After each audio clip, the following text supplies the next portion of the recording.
పుణ్యభూమి నా దేశం నమో నమామి. ఏమైంది నా దేశానికి, ఏమవుతోంది ఈ సమాజానికి? ఒకడు ఉగ్రవాదుల పక్షాన ఉంటాడు, వేరొకడు ఈ దేశమే నాది కాదంటాడు. కడుపు రగిలిపోతోంది కదూ భారతీయతపై, మన సంస్కృతిపై జరిగే దాడులు చూస్తుంటే గుండె భగ్గుమంటోంది కదూ. గొంతెత్తి అరవాలనిపిస్తోంది కదూ.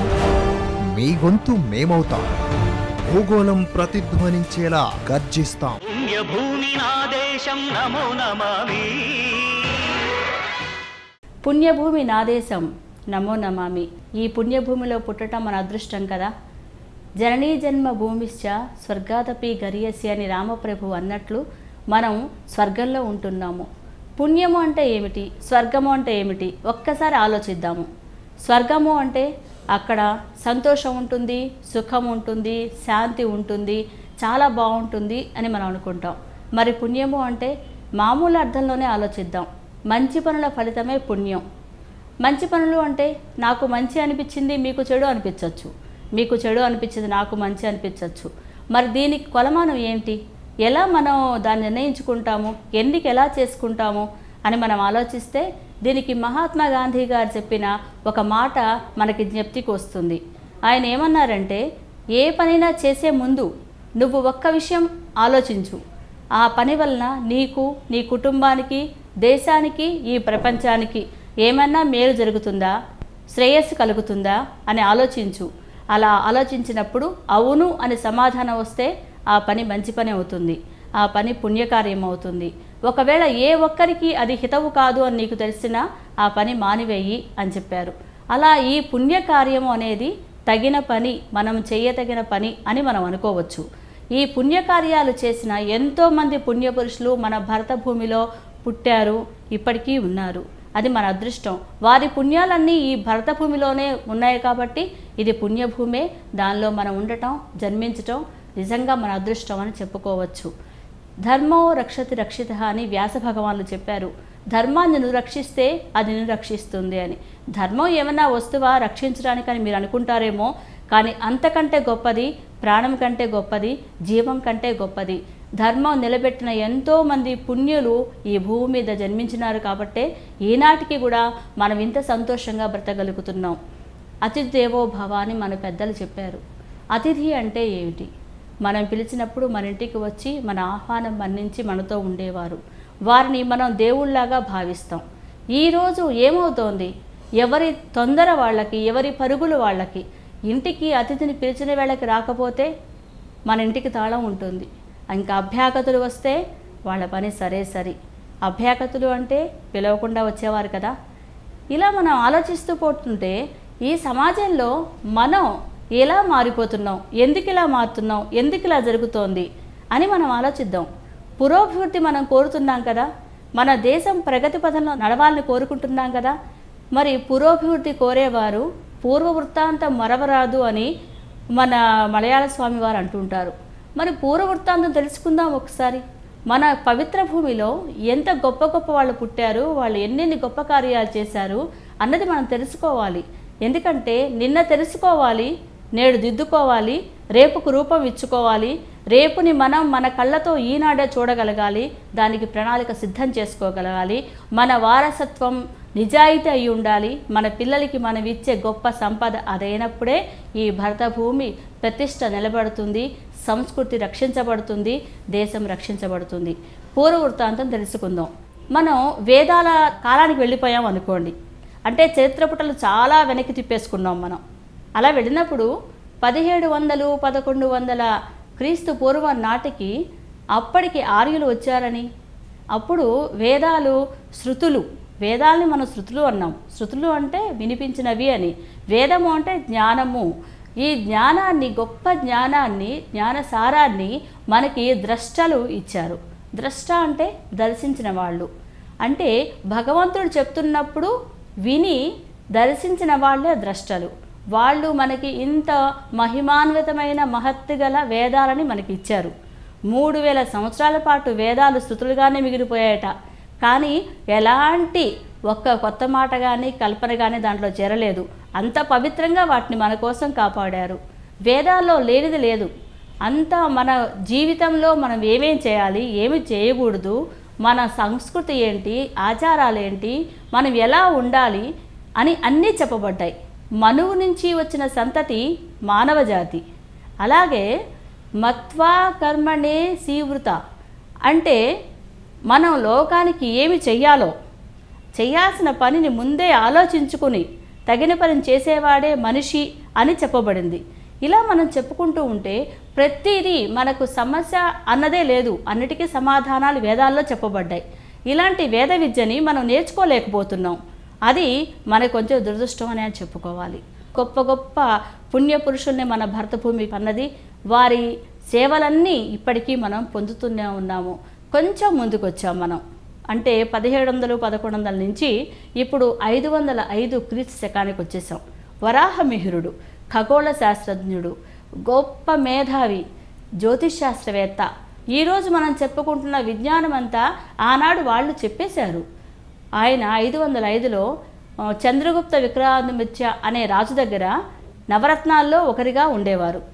ఆ రాజుగారికి ఆయన చెప్తారు, అయ్యా మీ కుమారుడు వరాహము చేత మరణిస్తాడు అని.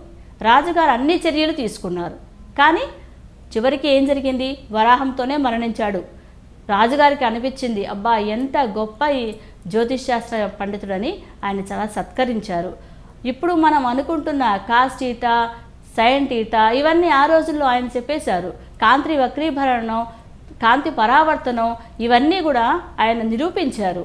అలాగే ఇప్పుడు మనం అనుకుంటున్న గ్రహణాలు, వాటి కారణాలు ఆ రోజే వాళ్ళు చెప్పేశారు. ఇలా గణితంలో, భౌతిక శాస్త్రంలో, జ్యోతిష్ శాస్త్రంలో, ఖగోళ శాస్త్రంలో ఆయన నిరూపించారు. ఏమని నిరూపించారంటే భూమి లోపల నీరు ఎంత లోతులో ఉంది, ఎక్కడెక్కడ నీరు పడుతుంది, ఆ నీరు ఎలా ఉంటుంది, సూర్యచంద్రుడు ఎలా తిరుగుతున్నారు, నక్షత్ర మండలాలు ఎలా ఉన్నాయి, ఆ ఫలితము మనుషుల జీవితాల మీద ఎలా పడుతుంది అన్నది అన్నీ ఆయన అతి చక్కగా మన ముందుంచారు. అలాగే ఆయన తర్వాత ఆర్యభట్టు, ఈయన కంటే కొంచెం ముందువారు. 476, 505 ఆ ప్రాంతంలో ఆయన ఆర్యభట్టు ఆ రోజుల్లోనే పై అంటే 3.1416 అని చెప్పిన చాలా గొప్ప పండితుడు ఆయన. గణితంలో ఆయన చాలా మేధావి. మనం ఇంకొంచెం తర్వాత వస్తే మనకి ఎంతోమంది గొప్ప గొప్ప వాళ్ళు మహర్షులు కనిపిస్తుంటారు. వాళ్ళల్లో సుశ్రుతుడు ఒకడు. ఈయన ఆ రోజుల్లోనే ప్లాస్టిక్ సర్జరీ మనం చెప్పుకుంటున్నాం కదా, ఆ రోజుల్లోనే చేశారు. ఒకరోజు ఆయన దగ్గరికి అడవిలో ముక్కు తెగిపోయి పొరపాటున బాధపడుతూ ఒక మనిషి వచ్చారట. అర్ధరాత్రి పూట ఆయన తలుపు తీసి అయ్యో అని లోపల కూర్చోపెట్టి, ఆ రోజుల్లో మత్తు మందులు లేవు, కొంచెం మద్యం ఇచ్చి అతన్ని కొంచెం స్పృహ తప్పిన తర్వాత ఆ ముక్కు భాగాన్ని తీసుకుని ఆకుతో కొలిచి దానికి తగ్గ కండని వేరే శరీర భాగాల్లోంచి తీసి అతికించి దానికి రకరకాల ఆకుల రసాలతోటి ఒక చికిత్స చేసి కొంచెం బియ్యపిండి, చందన పొడితోటి దాన్ని సరిచేసి మంచిగా ముక్కుని ఆకులతోటి కట్టి వేశారట. ఆ తర్వాత ఆ ముక్కు ఆయనకి అంటుకుంది. అంటే ఇప్పుడు మనం విజ్ఞానం బాగా పెరిగింది, చాలా గొప్పవాళ్ళం అయిపోయాము అనుకుంటున్నాం, కానీ నిజానికి వాళ్ళకంటే మనం గొప్పవాళ్ళం కాదు. మన పూర్వీకులు చాలా అద్భుతమైన పనులు చేశారు, మనకి చూపించారు. ఇంకా చరకుడు, ఇప్పుడు మనం త్రిఫల చూర్ణం అని చెప్తున్నాము, అది ఆయన చెప్పారు. 700 మొక్కలకి కావలసిన ఔషధ గుణాలని మరి వాళ్ళే నిరూపించారు. క్యాన్సరు, క్షయ ఇలాంటి రోగాలకి ఆ రోజుల్లోనే వాళ్ళు మందు కనిపెట్టారు. మనం ఇలా చెప్పుకుంటూ పోతే మహానుభావులు, పుణ్యులు, గొప్ప గొప్ప పనిచేసిన వాళ్ళు మన ముందే ఉన్నారు, మనకెంతో ఉదాహరణలుగా నిలుస్తున్నారు. మన వాళ్ళు అంటారు అహం బ్రహ్మాస్మి అని. మనమే బ్రహ్మను, అందరం ఒకటి, ఏకాత్మ రూపాలం మనం అందరం ఒకటమైనప్పుడు మనలో ఎందుకు ఇలా భేదాలు వస్తున్నాయి? మనం అందరం ఒకటే అయినప్పుడు మనలో ఎందుకు ఇంత స్పర్ధలు వస్తున్నాయి? ఆలోచించాల్సిన అవసరం ఏర్పడింది. ఇప్పుడు ఆలోచించకపోతే మరి ఎప్పుడు ఆలోచిద్దాం? అంతా నాశనం అయిపోయాక ఆలోచిద్దామా? అలా ఉండకూడదు. మన సంస్కృతి నిలబెట్టుకోవాలి, మన భూమిని నిలబెట్టుకోవాలి. ఇలా మనం చెప్పుకుంటూ పోతే ఆహార సమస్య, కాలుష్య సమస్య, తర్వాత స్త్రీలపై జరిగే అత్యాచారాలు, ప్రకృతి వైపరీత్యాలు ఇవన్నీ ఆలోచిద్దాం. చూడండి, ఇవన్నీ ఎందుకు అలా జరుగుతున్నాయి? హిమాలయాలు కరిగిపోతున్నాయి, ధృవాల నీరు ఉప్పొంగిపోతోంది, కరిగిపోతున్న హిమాలయాలు సముద్రాల్లో కలిసిపోయి నీటి స్థాయి పెరుగుతోంది, జనజీవనం అస్తవ్యస్తం అయిపోతోంది. అటు చూస్తే ప్రకృతి వైపరీత్యాలు జరుగుతున్నాయి. ఇదంతా ఎందుకు జరుగుతున్నాయి, అసలు ఏం జరుగుతోంది, అది మనం ఇప్పుడు ఆలోచించాలి. ఈ తప్పును మనం దిద్దుకోవాలి. ఎలా దిద్దుకుందాం, ఏం చేద్దాం? ఏం చేయాలంటే మనం ఒకటి గుర్తు పెట్టుకోవాలి. పెద్దలు చెప్పిన ఆ మంచి మార్గాన్ని మర్చిపోకూడదు. మన పూర్వపు వైభవాన్ని మనం మర్చిపోకూడదు. పెద్దలు నడిచిన మాట, వాళ్ళు చెప్పిన బాట మనం విడవకూడదు. అంతేకాదు మన తల్లిదండ్రులని గౌరవించాలి. మన సంస్కృతి సాంప్రదాయాలని మనం ఇప్పటికీ పునరుద్ధరించుకోవాలి. అంతేకాకుండా మీడియా వాళ్ళకి ప్రత్యేకమైన శ్రద్ధ వహించాల్సిన అవసరం ఉంది. అలాగే సాహిత్యం అనగానే మనకి ఒకరు గుర్తుకొస్తారు, కాళోజీ నారాయణరావు గారు. ఆయన ప్రస్తుత పరిస్థితి గురించి ఏమన్నారంటే, ఒక చోట సుఖాలన్నీ ఒకవైపుకి వెళ్ళిపోతున్నాయి, దుఃఖాలు కష్టాలన్నీ ఒకవైపుకి వెళ్ళిపోతున్నాయి. ఈ విధంగా జరగటం అనేది అంత మంచిది కాదు కదా. కాబట్టి సుఖ దుఃఖాలు కానీ, మంచి చెడులు కానీ, ఆనందాలు అశ్రువులు కానీ సమానంగా అందరికీ అందివ్వాలి కదా. ఈ ప్రకృతి అందరిది. కాబట్టి అలాంటి వాతావరణం, సామ్యవాద వాతావరణం, స్వచ్ఛమైన స్వతంత్రమైన ఏకత్వ భావన మనలో రావాలి. ప్రజల్లో అవగాహన కల్పించండి. అప్పుడు ఎందుకు మారదు సమాజం? ఆలోచించే మనిషి తప్పక మారతాడు. ప్రశ్న ప్రగతికి చిహ్నమవుతుంది. ప్రగతి అన్నది విశాల దృక్పథానికి ఆలవాలమవుతుంది. శాంతి, సుఖము, సంతోషము గల స్వర్గము మనదవుతుంది. కాబట్టి మనం మర్చిపోకూడదు. గొప్ప ఆనంద ప్రాప్తి మన భారతీయం, దాతృత్వ నిరతి మన భారతీయం. ఇలాంటి భారతదేశంలో పుట్టడం మన అదృష్టం. మన వల్ల దేశానికి ఏం ఉపయోగం అని ఆలోచించండి. అంతేకాకుండా పక్కవారికి అవగాహన కలిగించండి. ఆక్రోశాలు, ఆశలు, ఆశయాలు ఇవన్నీ వదిలేసేయండి. అందరికీ ఒకటే సమిష్టి ఆకాంక్ష ఉండాలి. అది పుణ్యభూమిని రక్షించుకోవటం, మన్ని మనం ఉద్ధరించుకోవటం. జై హింద్. పుణ్యభూమి నా దేశం నమో నమామి.